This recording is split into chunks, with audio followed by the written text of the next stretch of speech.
Bonjour à toutes et à tous. Merci de vous être connectés ce matin pour suivre le webinaire sur les objectifs de développement durable et l'économie circulaire. On a décidé de choisir cette thématique en réponse à l'actualité de cette semaine qui a été assez forte en France notamment. Donc j'en dirai quelques mots en introduction. Alors, est-ce que le slide, c'est tout bon? Donc, quelques mots sur BL Evolution. Donc, on est très heureux d'organiser ces webinaires en partenariat avec RSE et PED. Donc, BL Evolution, nous sommes une société de conseil en démarche de développement durable et plus particulièrement spécialisée sur les questions RSE, énergie et biodiversité. On travaille également beaucoup sur les questions d'innovation. Comment est-ce qu'on innove dans son modèle économique pour aller vers des approches plus soutenables de l'économie. On a choisi pour introduire la thématique de ce webinaire de travailler sur les liens entre les ODD et l'économie circulaire. Cela fait écho à une actualité assez forte au niveau national en France puisque ce lundi 23 avril a été présenté par le Premier ministre une feuille de route sur l'économie circulaire avec 50 mesures qui ont pour objectif de mieux produire, de mieux consommer, de mieux gérer les déchets et puis de mobiliser tous les acteurs. Donc ce sera le plan national français pour développer l'économie circulaire. Et puis également hier, jeudi 26 avril, a été installé le comité de pilotage de haut niveau pour la mise en œuvre des objectifs de développement durable en France et donc qui va regrouper un certain nombre d'acteurs dont l'objectif étant de produire la feuille de route française sur la mise en œuvre des objectifs de développement durable et après de suivre la mise en œuvre effective de cette feuille de route pour que la France et l'ensemble des acteurs non étatiques, que ce soit les collectivités, les entreprises, les associations, les citoyens, soient partie prenante de la mise en œuvre d'un plan d'action national pour contribuer à l'ensemble des 17 objectifs de développement durable. Donc ces deux actualités donnent un peu un cadre, en tout cas on pourra y faire écho dans les présentations à venir, et c'est ce qui a justifié un peu de grandes actualités, le choix de notre thématique.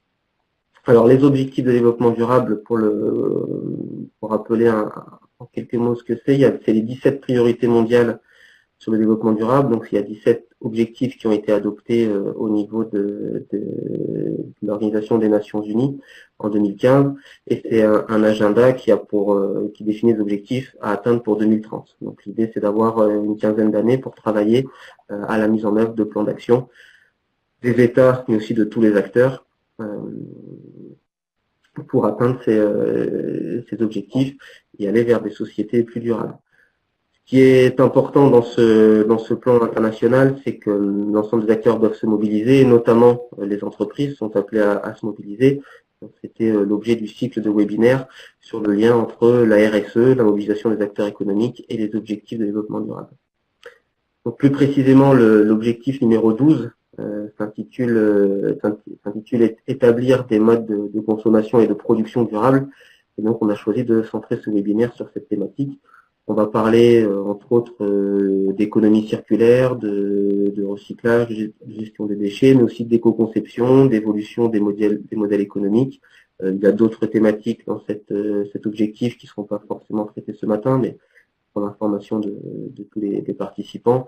On va trouver des questions sur la recherche, sur l'innovation, sur les questions scientifiques, mais également des liens sur la lutte contre le gaspillage ou également la lutte contre le changement climatique, qui sont évidemment des enjeux interreliés aux questions d'économie circulaire.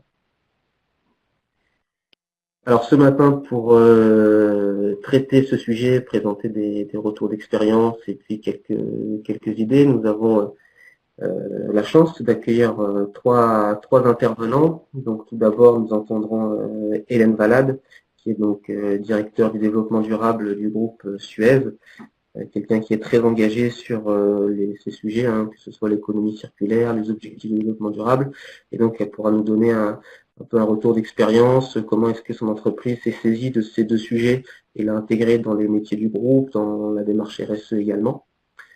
Nous aurons une intervention également de Ismaël Essom, donc, qui est président fondateur de Madi by Nature.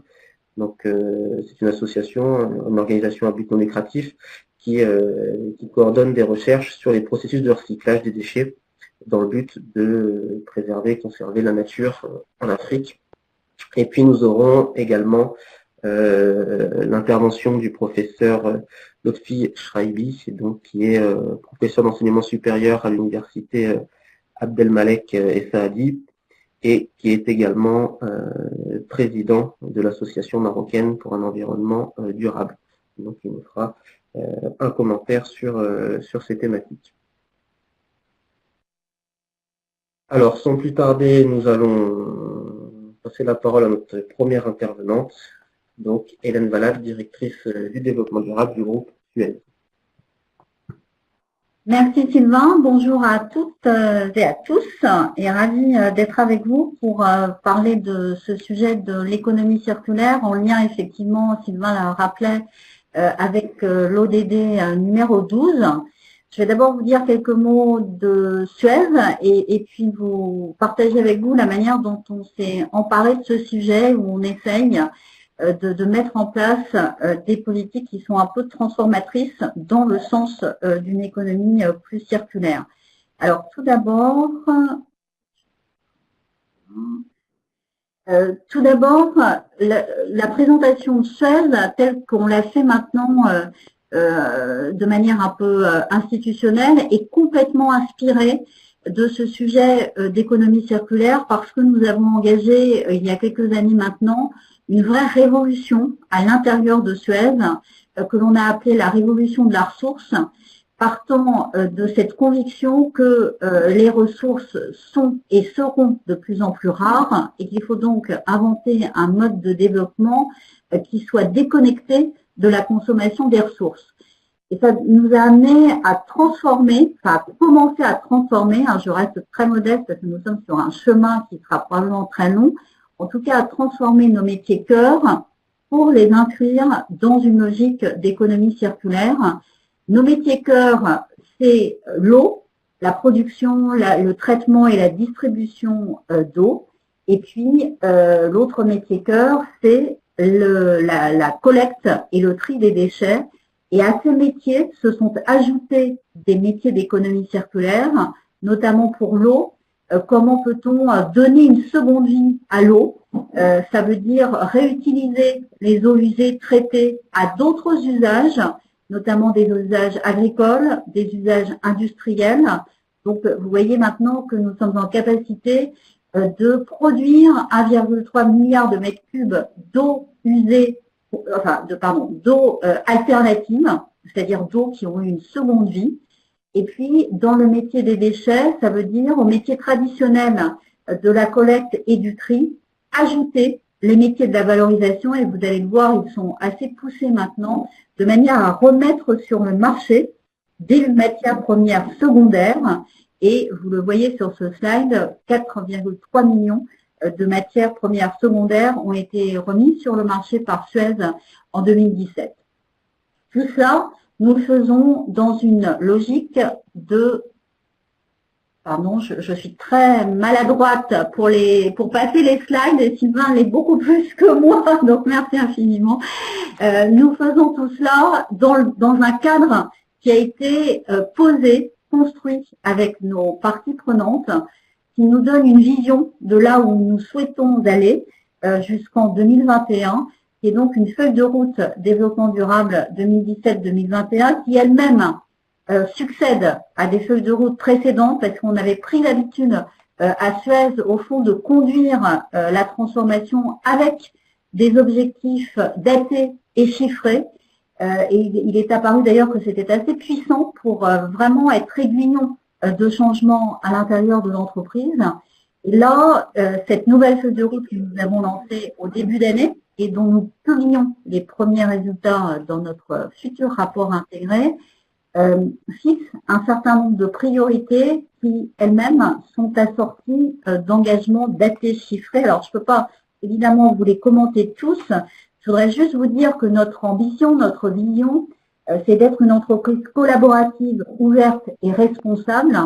Et de ce point de vue, on fait des efforts à la fois sur les sujets de bien-être, de mixité, de diversité, mais également de responsabilité au sens vigilance sur toute la chaîne de valeur de l'entreprise.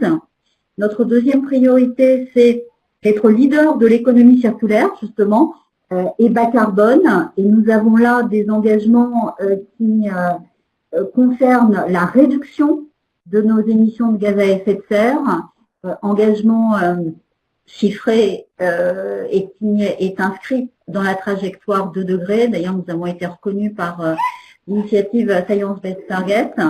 Et puis, là aussi, des engagements pour pousser l'économie circulaire et donc pour à la fois se donner des objectifs en matière d'énergie renouvelable produite à partir des déchets ou de matières premières secondaires produites. Troisième axe, troisième grand axe, accompagner avec des solutions concrètes la transition environnementale de nos clients. Nous savons bien que, en fonction des pays dans lesquels nous sommes, les spécificités, les attentes ne sont pas les mêmes. Comment développer des solutions qui soient beaucoup plus adaptées aux besoins de nos clients et notamment des unités mobiles d'eau, d'assainissement à la place des grands objets industriels. Parfois, c'est important pour certains pays que de pouvoir avoir des outils un peu plus agiles et plus adaptés aux spécificités géographiques et locales. Et puis enfin, et là c'est tiré directement de notre analyse des ODD et de la manière dont une entreprise peut contribuer à ses objectifs de développement durable, en dehors de son cœur de métier en tant que tel, il y a toute une dimension de contribution au bien commun que nous avons souhaité installer comme quatrième priorité de notre feuille de route et qui vise à être dans des démarches de progrès à la fois sur la santé de l'environnement, via la qualité de l'air, via aussi l'océan. On sait que l'océan est vraiment la nouvelle frontière du XXIe siècle. Comment peut-on, à l'échelle d'une entreprise, contribuer à la protection de l'océan? Et puis bien sûr, dans cette contribution au bien commun, on retrouve toutes nos problématiques d'accès aux services essentiels, notamment dans les pays en développement. Voilà notre cadre. Je n'ai pas évidemment le temps de détailler plus, mais c'est vraiment ce qui nous guide, c'est notre boussole en contribution aux ODD et c'est cela qui donne le là d'un certain nombre de plans d'action pour être sûr qu'en 2021, on aura atteint les objectifs et les engagements que nous nous sommes fixés. Alors, si je rentre un tout petit peu plus dans le détail qui nous intéresse là de l'économie circulaire, nous avons fait nôtre l'analyse de l'ADEME, de ce qu'est l'économie circulaire, qui met l'accent au fond sur 7 piliers qui sont extrêmement importants pour enclencher une culture du modèle économique différent, parce que c'est bien de ça dont il s'agit. D'ailleurs, c'est l'objectif principal que s'est fixé la feuille de route aussi du gouvernement qui a été annoncée lundi. C'est comment, au fond, mettre en place un modèle économique qui soit respectueux des ressources et qui soit créateur d'emplois. Et pour cela, il y a plusieurs étapes, il nous semble en tout cas, à prendre en compte. Celle qui est en amont, c'est-à-dire l'éco-conception, comment une entreprise comme ça peut aider ses clients et notamment ses clients industriels à prendre le sujet de l'économie circulaire au moment de la fabrication même des produits. Il y a bien sûr toute la dimension de recyclage, et là nous sommes un acteur de cela, mais orienté vers l'idée de l'allongement de la durée d'usage et de la durée de vie. Au fond, ça veut dire donner une autre vie aux déchets. Troisième étape, c'est celle de la consommation responsable. Comment peut-on aussi, par des campagnes de sensibilisation, notamment autour du gaspillage alimentaire, contribuer à ce pilier de la consommation responsable et plus loin encore à l'économie de la fonctionnalité, c'est-à-dire à l'idée d'aller valoriser les usages plutôt que l'utilisation simple et rapide et jetable des produits. Donc là, on est en contribution à des campagnes de sensibilisation. Et puis, nous faisons tout cela dans le cadre également de 2 autres objectifs.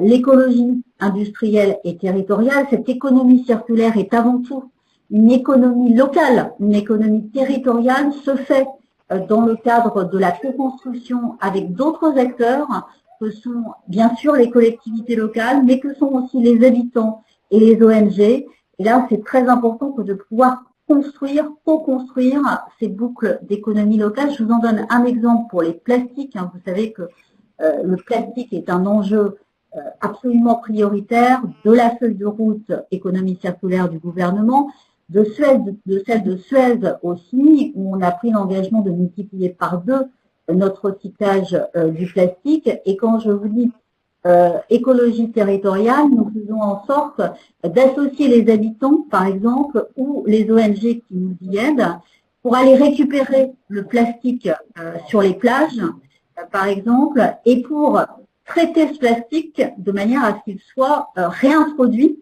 dans la fabrication de produits. Nous avons mené pour cela un partenariat avec Procter & Gamble qui a réutilisé le plastique qu'on avait ainsi collecté et traité pour fabriquer de nouvelles bouteilles, notamment de shampoing, donc à partir du plastique recyclé.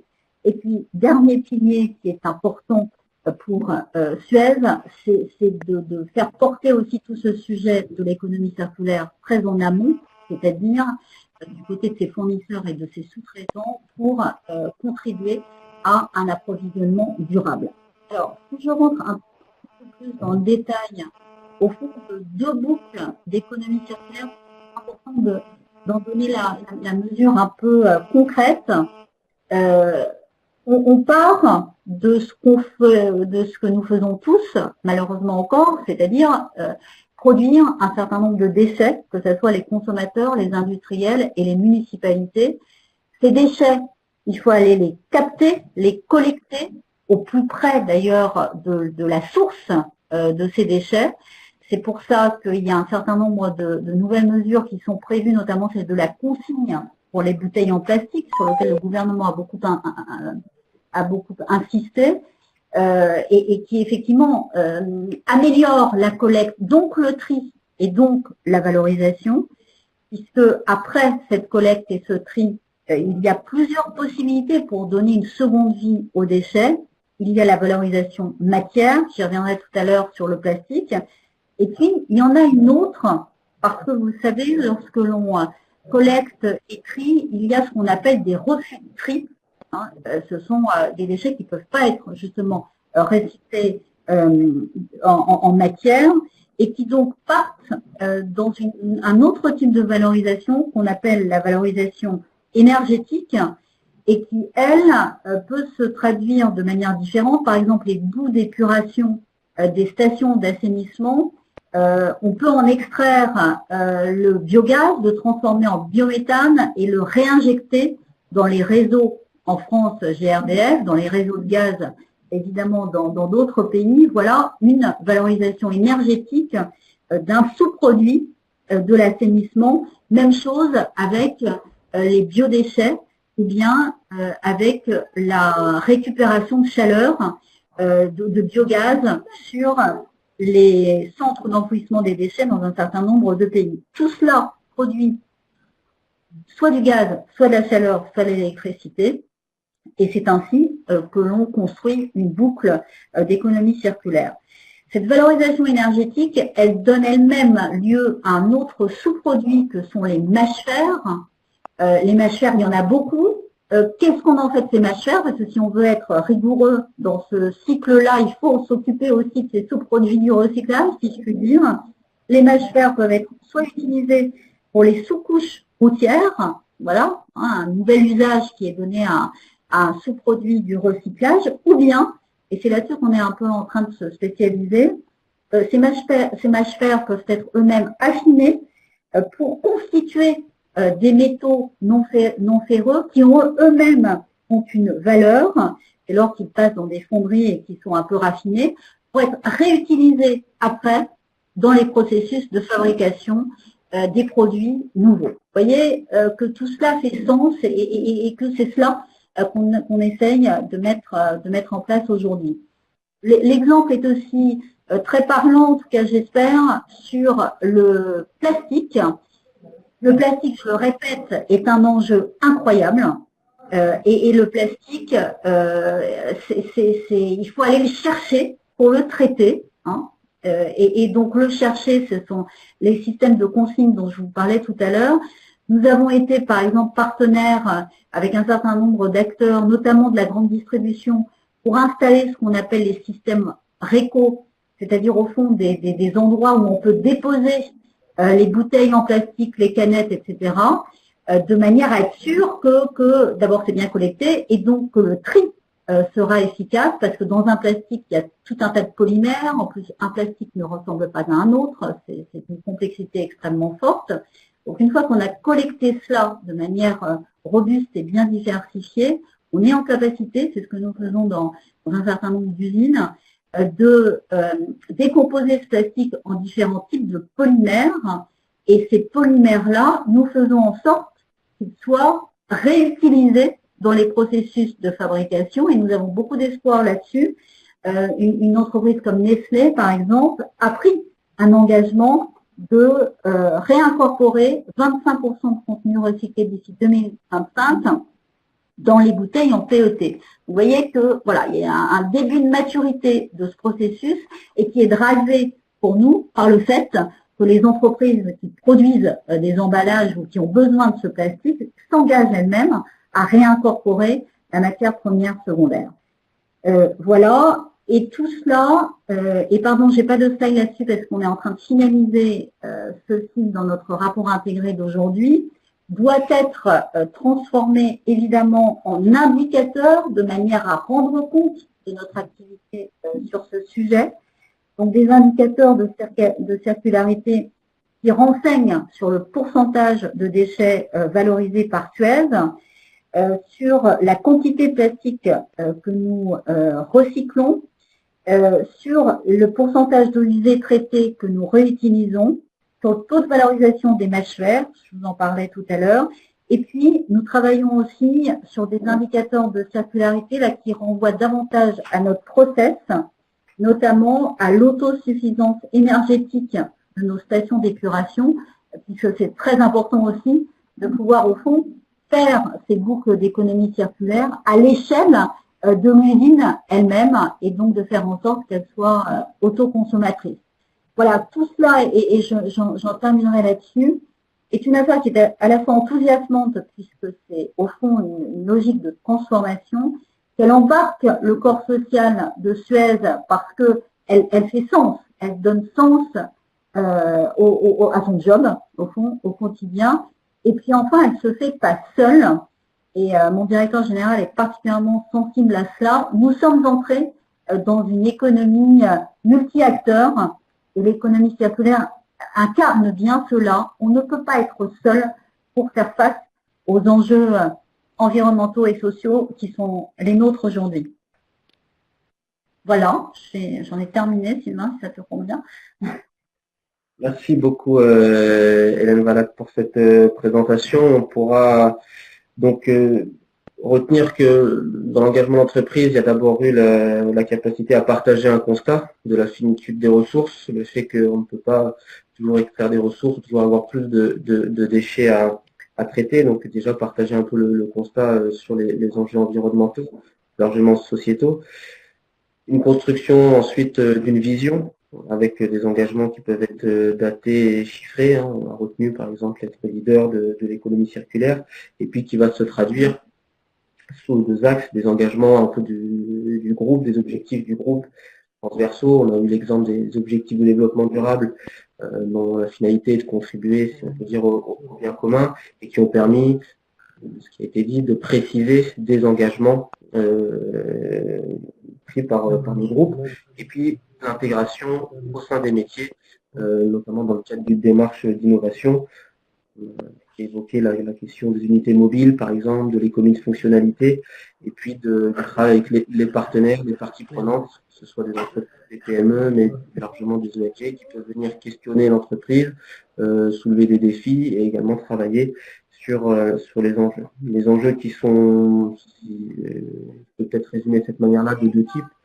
Le premier, c'est de prévenir, c'est-à-dire de mieux gérer les ressources, de moins consommer de ressources. Et puis le deuxième, ce sera évidemment de traiter les déchets, déjà avec une difficulté de récolter finalement les différents déchets qui peuvent se retrouver ou les matières qui peuvent se retrouver dispersées en fonction des usages un peu partout dans le monde ou parfois même dans les écosystèmes. Alors merci pour cette présentation. On va passer à quelques minutes de questions. Donc on en a eu des premières qui ont été posées dans la petite chatbox que vous avez dans vos écrans. Alors la première sur la question de la formation. Un participant nous demande des spécificités, est-ce qu'il y a des spécificités de former à des nouveaux métiers sur le recyclage? Donc est-ce qu'il y en a et comment est-ce que le groupe Suez répond ou s'engage sur cette question-là? Oui, merci pour cette question. Elle est essentielle parce que les métiers, comme vous l'avez bien compris, du coup, de Suez sont en train de changer, sont en train d'être transformés et requièrent des compétences un peu nouvelles. Il y en a de deux types. Les compétences sont digitales parce que, évidemment, cette économie circulaire, elle est accélérée par le digital.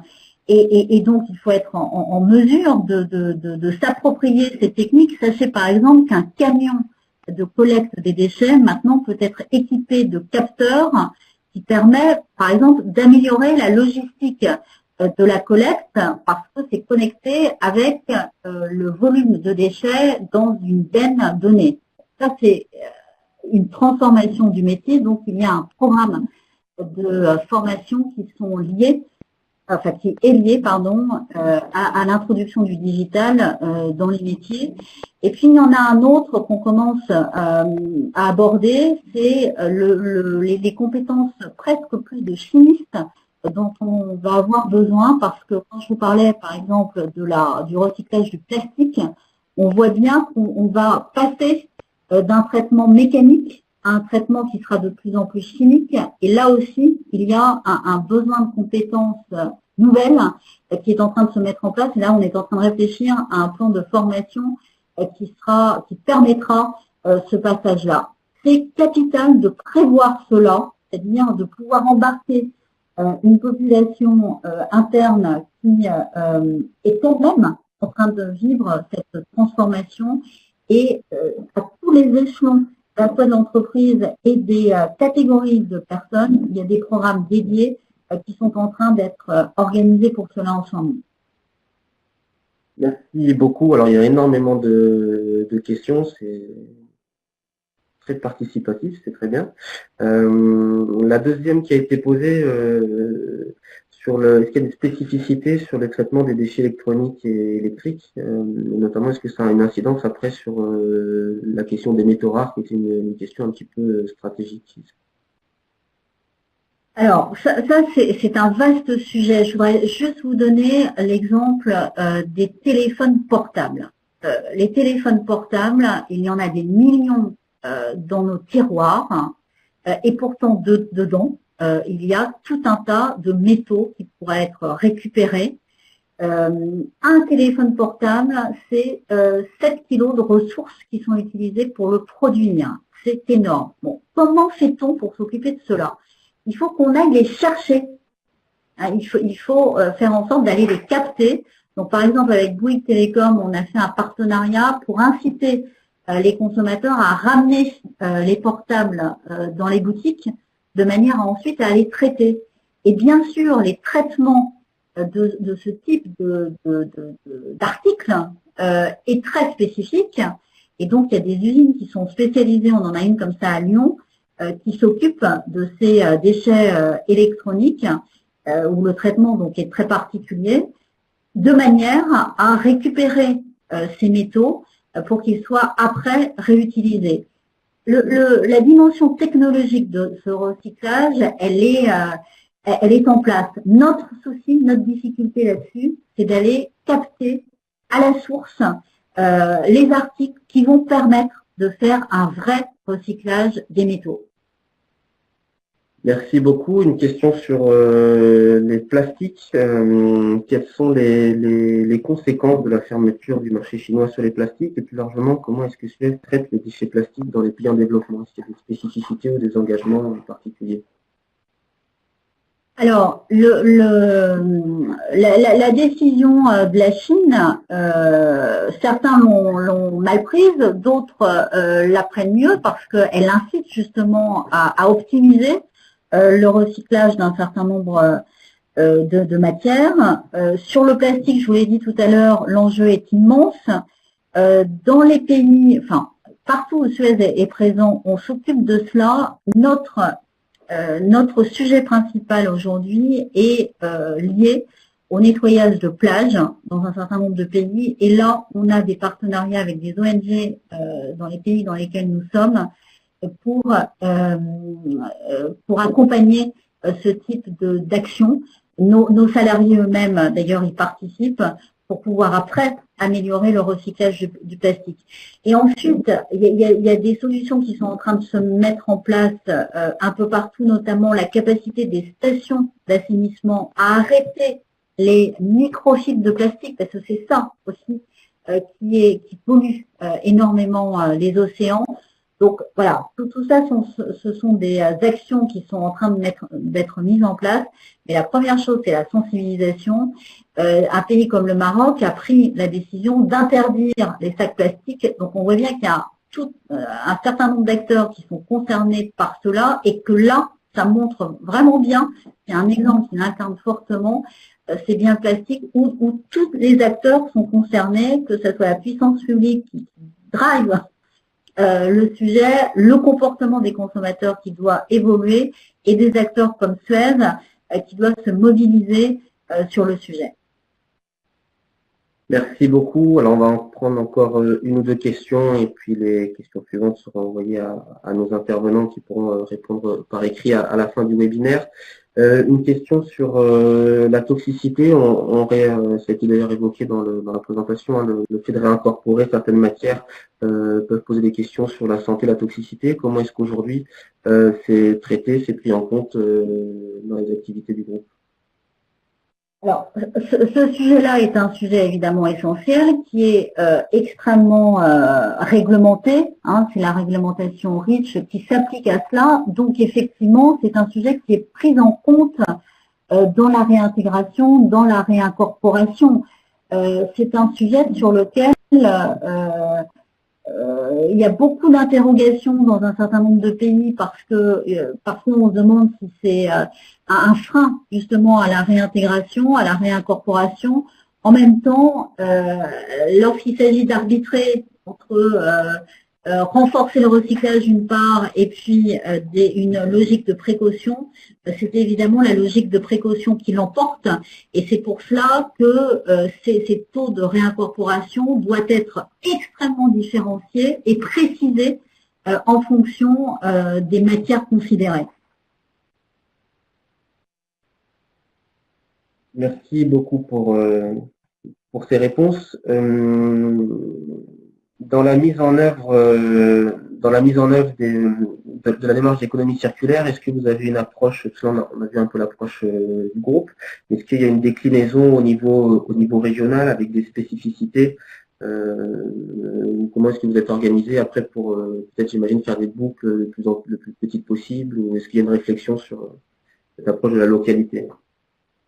Alors, il y a une réflexion qu'on partage avec nos clients dans les pays dans lesquels nous sommes. Je vais peut-être prendre un exemple, ça sera plus concret, notamment au Maroc, où le sujet des décharges de déchets est un vrai enjeu. Comment fait-on pour passer d'une décharge à un centre de traitement des déchets, voire de valorisation de ces déchets, avec des problématiques qui sont extrêmement spécifiques, notamment le fait qu'une décharge est souvent un lieu de vie, malheureusement, mais un lieu de vie quand même d'économie informelle, c'est-à-dire que ces décharges font vivre des chiffonniers, et il est hors de question d'arriver en se disant, bah voilà, c'est comme ça, mais c'est pas bien que ce soit comme ça, et il faut passer à autre chose.